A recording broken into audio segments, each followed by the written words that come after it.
ஐரோப்பாவின் கோடைகால வெப்ப அலை தீவிரமடைந்து வரும் நிலையில் பிரான்சில் ஏற்படும் சுகாதார பாதிப்புகள் குறித்த 2 முக்கிய ஆய்வு முடிவுகளை பிரான்ஸ் இன்ஃபோ ஊடகம் வெளியிட்டுள்ளது.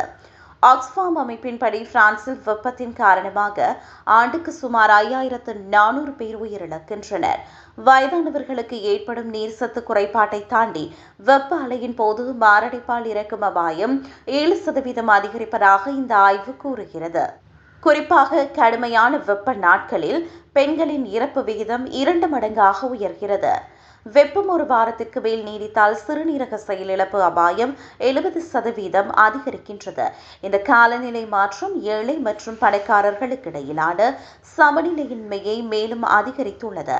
பணக்கார பகுதிகளை விட போதிய வசதிகளற்ற ஏழை பகுதிகளில் கோடைகால இறப்பு விகிதம் 31% அதிகமாக இருப்பதாக 2025ஆம் ஆண்டின் தரவுகள் சுட்டிக்காட்டுகின்றன. மறுபுறம் ஹவுசிங் ஃபவுண்டேஷன் நடத்திய ஆய்வில் பிரான்சில் உள்ள 66% மக்கள் தங்களது வீடுகளுக்குள் வெப்பத்தை தாங்க முடியாமல் தவிப்பது தெரிய வந்தது.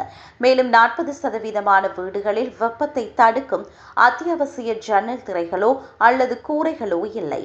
தொழிலாளர்கள் வாழும் பகுதிகளில் பசுமை இடங்கள் இல்லாமை, வெப்பத்தை உள்வாங்கும் கட்டட பொருட்கள் மற்றும் காற்றோட்டமற்ற வீடுகள் போன்றவை காரணங்களால் மக்கள் கடுமையாக பாதிக்கப்பட்டுள்ளனர்.